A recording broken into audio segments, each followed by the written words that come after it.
पिंजरा पिंजरा रे.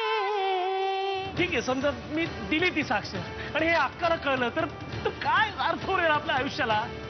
इतके दिवस त्यांच्या वाईटात पाप करण्यास साथ दिलीच ना तुम्ही. मग आता त्यांना ठणकावून सांगा की ही पाप त्यांनी केली आहेत म्हणून.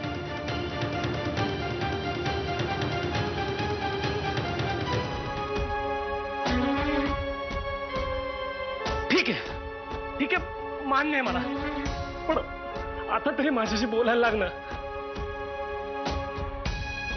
आत्ता नाही, मग तुम्ही साक्ष दिल्यानंतर. का असा अंत बघतेस माझा? मला माहितीये की आता तुम्ही नक्की साक्ष द्याल, मगच तुम्ही भरवलेला घास मी खाईन. शालिनी वहिनींनी नागनाथवर अशी काही जादू केली आहे की नागनाथ तयार झालाय.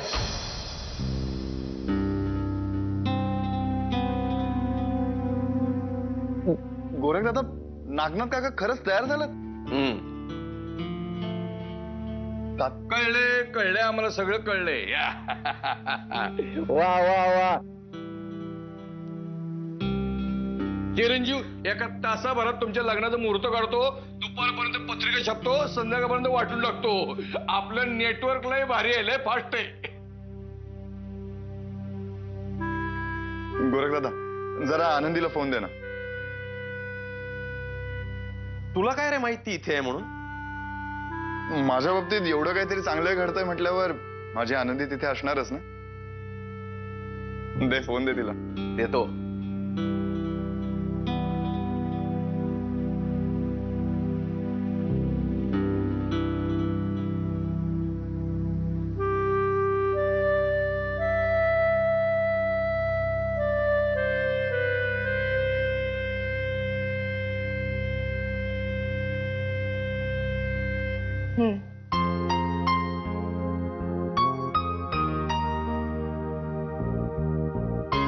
आनंदी, मला माहितीये तुला आता शब्द सुचत नसतील ना, पण खरं सांगू, मलाही काहीच सुचत नाहीये. पण मी आता काहीही विचारणार नाहीये तुला, कारण मला जे काय ऐकायचं ना ते फोनवरून नाही, तुझ्या तोंडून ऐकायचं, तुझ्या नजरेत नजर घालून.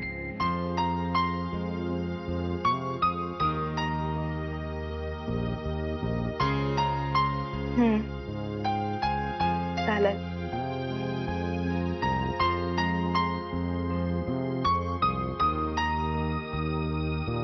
तुम्ही जरा नागनाथच्या हालचालींवर लक्ष ठेवा, कारण नागनाथ हलक्या फांद्यांवर बसणारा डोमकावळा आहे.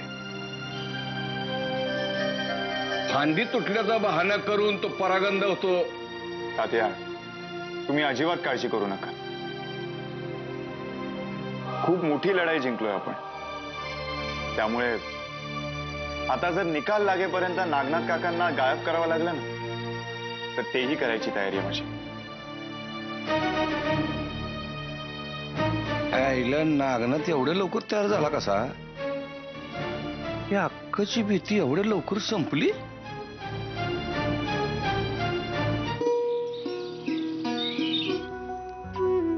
काय मागू आता तुझ्याकडे? फक्त आता तू दिलेल्या देण्याची उतराई होण्याची संधी आता दे,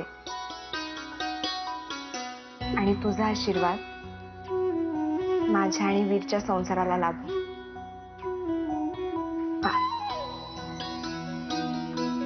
तथास्तु.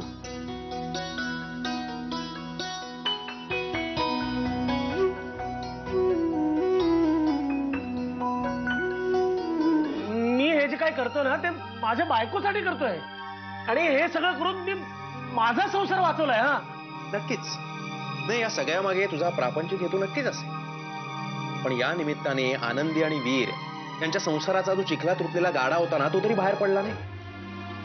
तुझ्यासाठी सुधारायची संधी आहे, आणि अशी संधी प्रत्येक माणसाच्या नशिबात नसते.